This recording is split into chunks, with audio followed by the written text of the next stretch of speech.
guys, I would say good morning, but it's not morning. It's like night. I couldn't sleep, and I remembered that in the morning they're going to be digging up the road again, and that I wasn't going to have enough time in the morning to get it done before the big, we've got backhoes out. Don't see my mouse. This is actually a silent mouse. You can't hear it click. Pretty cool, huh?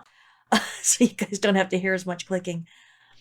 Anyway, they got backhoes out there and they got bulldozers and they're bringing in big old trucks full of gravel and they're taking out, dirt and everything. I'll be so glad when it's done. But for right now, it makes it really, really noisy to try and do all this. But it's going to be nice to drive on. It's going to be really nice to drive on. They finished the first stuff that they were doing. Now they're just putting in sidewalks. It's really nice to have sidewalks because now we can do the walk where it used to be pretty dangerous. Anyway, I'm very excited. Anyway, let's get going with this week's broadcast. I'm excited about this one. Hi, I'm Miss Tyler, and welcome to this week's episode of Context for Kids, where I teach you guys stuff most adults don't even know. If this is your first time hearing, or if you've missed anything, you can find all the episodes archived at contextforkids.podbean.com, which has them downloadable, or at contextforkids.com, where I have transcripts for readers, or on my Context for Kids YouTube channel, where I now post slightly longer video versions. Parents, all scripture this week comes from the MTV, the Miss Tyler version, which is the Christian Standard Bible tweaked a bit or a lot to make it easier for kids to understand the content and the context of the verses without reading an entire chapter every week. Okay. If you ever play a Bible trivia game and you get the question, what gift did Hagar give God that no one else in the Bible ever gave him? After today, you'll know the answer. Hagar was one unique lady, and God blessed her even when no one else would. In fact, maybe that was even why God blessed her. This is going to be our final teaching of Genesis 16, and boy oh boy has this been a drama-filled chapter. Our heroes are behaving badly, and God's having to step in with the help of the angel of the Lord to start set things right again. I'm not exaggerating when I say this is a big mess that only God could fix.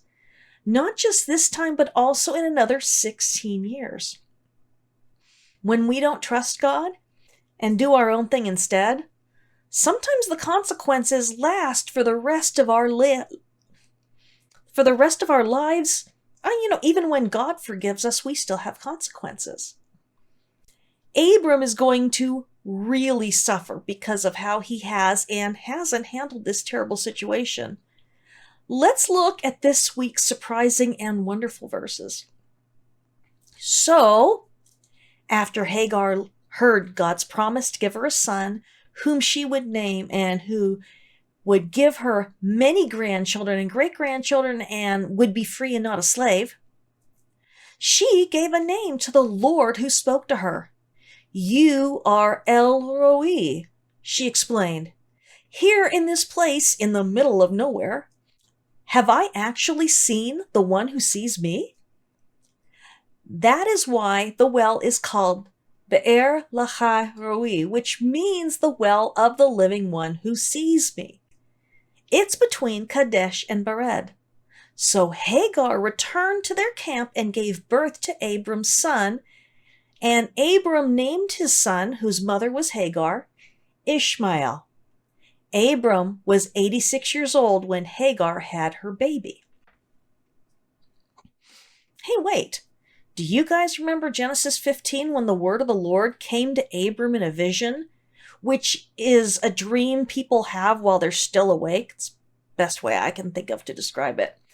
And the word was talked about like it was more than just words. And even though the word of the Lord was God himself, and we were wondering why on earth it doesn't just say that it was God talking to Abram when later that seems to be exactly what the Bible's saying? Well, we have the same thing here with Hagar and the angel of the Lord. The angel of the Lord told Hagar, I will give you so many children and grandchildren that you would never be able to count them.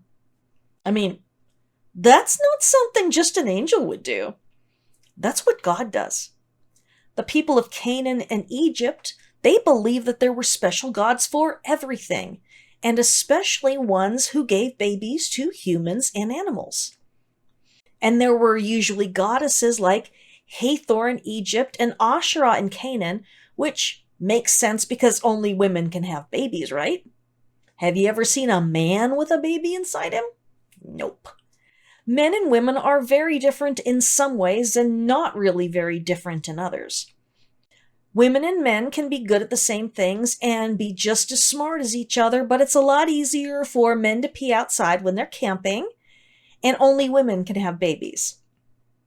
How'd I even start talking about this? I don't know. So let's get back to talking about the angel of the Lord. Now, we know it was the angel of the Lord that spoke to her, but right there in verse 13, it says that it was the Lord himself who spoke to her. It's like Abram's vision all over again, except this isn't a vision. Hagar is really seeing the genuine angel of the Lord right in front of her. And it's also the Lord himself. Let's talk about titles of that. Not like the title of a book, but like when we would call somebody a king or a queen or a doctor or whatever. Their name isn't king or queen or doctor, but they're called that. God's the same way. In the Bible, there are a lot of Hebrew and Greek words that describe him, and some of those words are common enough that they can be used for people and other gods too. But some are unique to our God.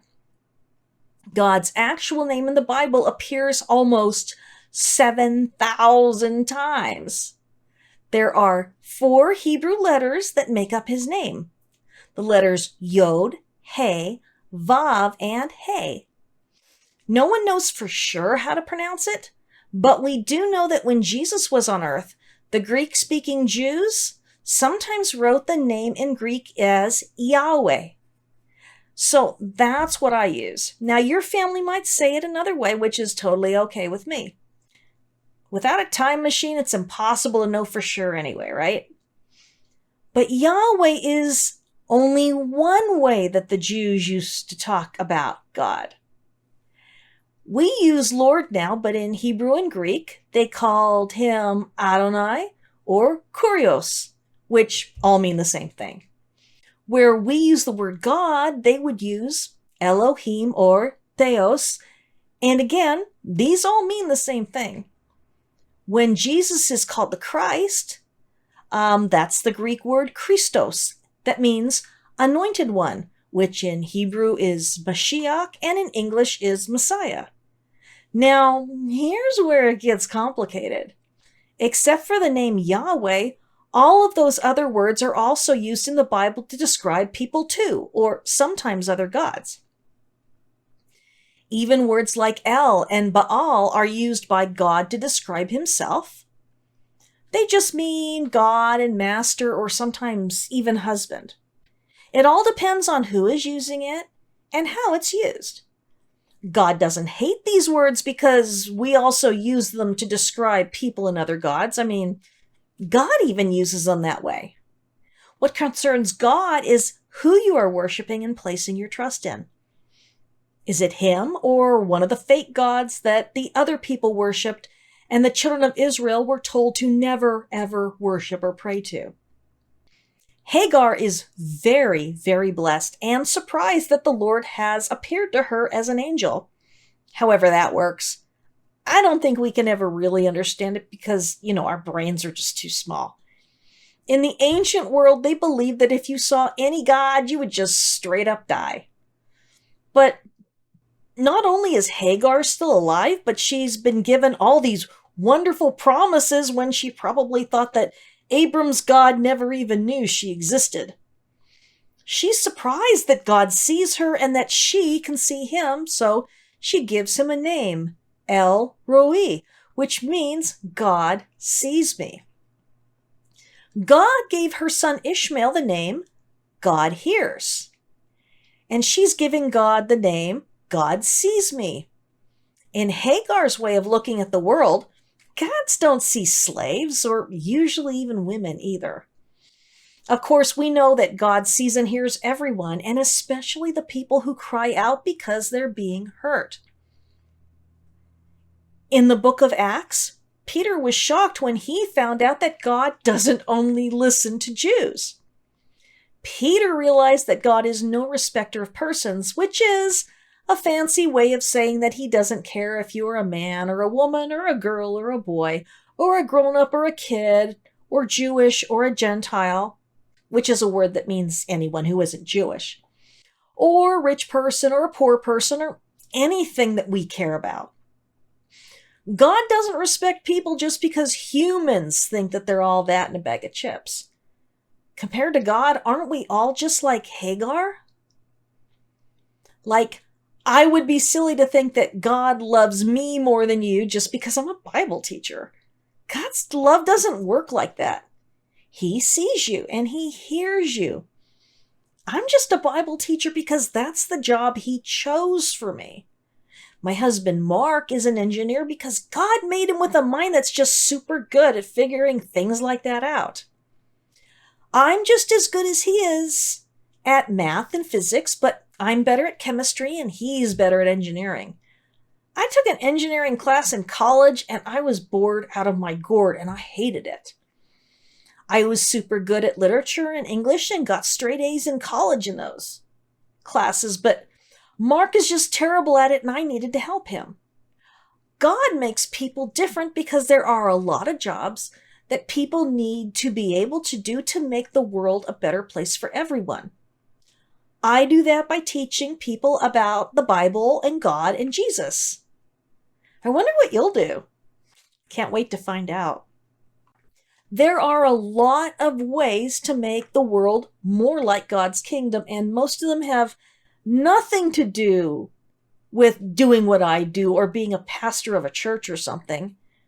God has a special plan for you, just like he had a special plan for Hagar and her son Ishmael. He saw and heard them, and he sees and hears you too, just the same way. Just don't run away out in the desert and expect him to show up, okay? That doesn't usually work out well for anyone. Back to the story.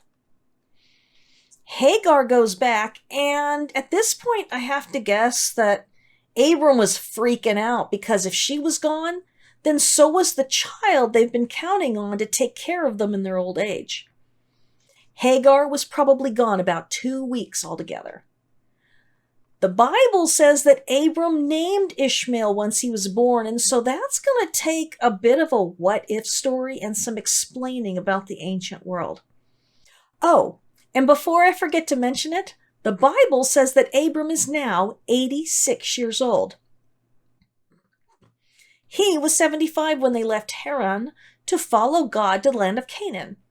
That means they've been in Canaan for 11 years, with the exception of however long they were down in Egypt before a Pharaoh kicked them out.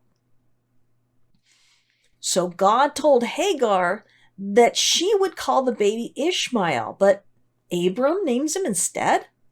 Why would that happen? In the ancient world, and especially in the Bible, usually the moms name the babies. All 12 of Jacob's sons will be named by their moms. So what gives? That's where the what-if story comes in. Of course, in a what-if story, we make up something that the Bible doesn't say to try and make sense of the story. We don't know if it's true or not, but it helps us to understand what might have happened. So here's what I think probably happened. Hagar's feet were just killing her when the first of Abram's shepherds saw her coming toward the camp. She was tired, hungry, thirsty, and the baby kicking her wasn't making her feel any better. But she kept reminding herself that she was having a son who God already knew all about. He was going to be independent and strong, and many people would come from his family. She thought about Abram and Sarai, and she knew that she couldn't and shouldn't tell them everything. Abram wouldn't be happy to find out that Ishmael wasn't going to be living with him once he grew up. In a lot of ways, God had told Hagar that Ishmael would be hers and not Abram's. Sarai was already so angry with her. What would she do if she found out that this child wouldn't be hers and wouldn't be the answer to their prayers? She was beginning to understand why God had sent her back. As long as they didn't know the whole story, they would protect her and be good to her son. He would be educated and would learn how to be a great man like Abram. Hagar was a slave, so all she knew how to do was work hard doing what everyone else told her to do. But her son would be his own man, and maybe he would even have slaves of his own. Hagar wouldn't have believed it if she hadn't seen it and heard it for herself. But she couldn't ever forget the angel of the Lord and all that he had to say to her. He knew her name. He knew she was a slave. He knew about Sarai and everything that had happened. It had been a week, and she still couldn't quite believe that God had noticed her. But God had only told her to go back, obey Sarai, and name her son Ishmael. He never told her to tell them everything that happened, or even anything, really. She heard them shouting, and a runner went back to camp while a few of the others came toward her with their water skins, offering her flatbread, and one even had a raisin cake, which she gratefully gobbled down between gulps of watered-down wine. She had immediately dropped to her knees, sat down, and didn't feel like she would be able to get back up for a week. Whatever Sarai would do to her, it did feel good to be in a familiar place with people around her to protect her. She knew that she was safe for the time being because of what she knew to be true about her son, Ishmael. Maybe it was just due to her relief and exhaustion, but she fainted as she saw old Abram and Sarai hurrying toward her. She woke up later. It felt as though she'd been asleep for weeks, but the slave women caring for her told her that she'd just gotten back yesterday. They had tended to her cuts and scrapes and had done whatever they could to make her comfortable. They knew how important the baby was, and Abram had ordered them to do whatever they had to make sure that his baby was safe. They looked behind them and whispered to her, "You were speaking in a language we don't understand, but we heard you say El Roi over and over again. Who is this God who sees you?" Hagar realized that she must have been speaking her native language, Egyptian, the language she spoke as a child in her sleep. That was good because she didn't want what had happened to her to become camp gossip. It might put her and her son in danger. Another spoke up. "And who is Ishmael? Is this the name of the God who sees you? We have never heard of this God before." Hagar suddenly knew exactly what she had to say, and she knew that when she said it, no one would ask her any more questions. "The God of our master Abram came to me in the wilderness at the spring on the road to the desert of Shur outside of the land of Egypt. He told me that I would have a son who would be named Ishmael and to return here." One of the women shrieked and then cried out for joy, and then they all did. All except for the oldest of the household slaves, who was too old to run, left Hagar to tell their mistress the news, as well as anyone else whom they saw on their way back. They knew it was for Sarai to tell Abram, but the news was too exciting not to give immediately. One thing they knew for sure: there would be a fatted calf killed tonight, and they would all feast, maybe for a week. This was the news that everyone had been waiting on for 11 years. A son was to be born to Abram. Their futures were no longer uncertain. This boy Ishmael would grow up to inherit everything, and the clan would continue to grow and prosper. They would be safe under the authority of their master's son and not in danger from raiding marauders and thieves. Of course, they were so excited that the entire camp figured out that there was great news, and they figured it out long before the women reached Sarai. "It's Hagar!" They all spoke at once, before the oldest shushed them and continued on her own. "She was visited by our master's God out in the wilderness. She is carrying a son inside her. God even named the boy Ishmael and told her to come back here." Sarai was incredibly relieved. She'd been angry, and she'd beaten Hagar terribly. Abram had been very unhappy with her when Hagar disappeared. It was Sarai's idea to give Hagar to Abram as a wife, and although Abram didn't love her, he was very concerned about the child. This child, if it was a son, was the answer to all of their prayers and hopes over more than 60 years of marriage.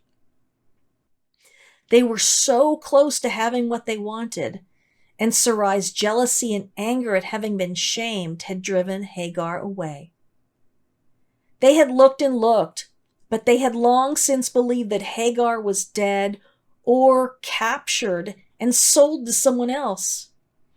In some ways, things were worse when she disappeared. It was much easier for them when there was no baby at all than to have a baby dead or lost out in the wilderness.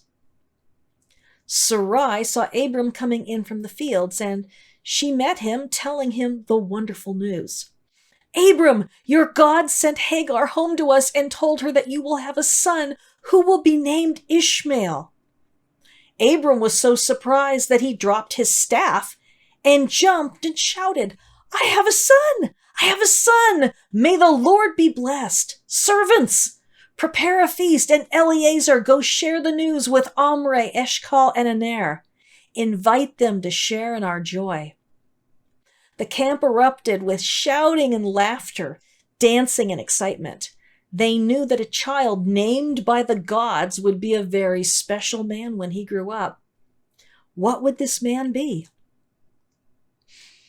By the time anyone remembered to go back to Hagar, she was very relieved that her plan had worked. Sarai and Abram left her mostly alone. When Sarai did ask Hagar to do things, they were much less difficult than her normal work. When Sarai looked at Hagar, she seemed to be somewhat in awe of her. Sarai had never seen the God of her husband or heard his voice. She had seen God do amazing things to save her in Egypt and to protect her husband in battle, but she knew that God was ignoring her and that she was not favored by him. He hadn't given her a child, not all these years, and now it's too late. But Hagar, her slave, was having a special child who was blessed by God. Sarai wasn't sure what it meant, but she was beginning to see that she was out of the picture. Abram loved her and was devoted to her. She knew that, but she also knew that this child wasn't ever going to be hers. Hagar was special, that much was clear. And her baby was special too. It was Hagar who was saving them from being childless, not Sarai. Sarai didn't know much for sure, but she did know that she had to be very careful. Perhaps the God who appeared to her husband would kill her if she made any more bad decisions about Hagar. From that time forward, she pretty much left Hagar and her mysterious baby alone. When Hagar had the baby, and the baby was a son, and her husband named him Ishmael, as God had told Hagar, Sarai was even more determined to stay away from Hagar and her son. Sarai had wanted to be a mother more than anything, but it was very obvious that it wasn't God's will. Of course, I don't know if that's what happened or not, but maybe it is. It would make sense of everything that happened before and after. We're about to make a huge time jump in our story. Genesis 12 through 16 happened over an 11-year period.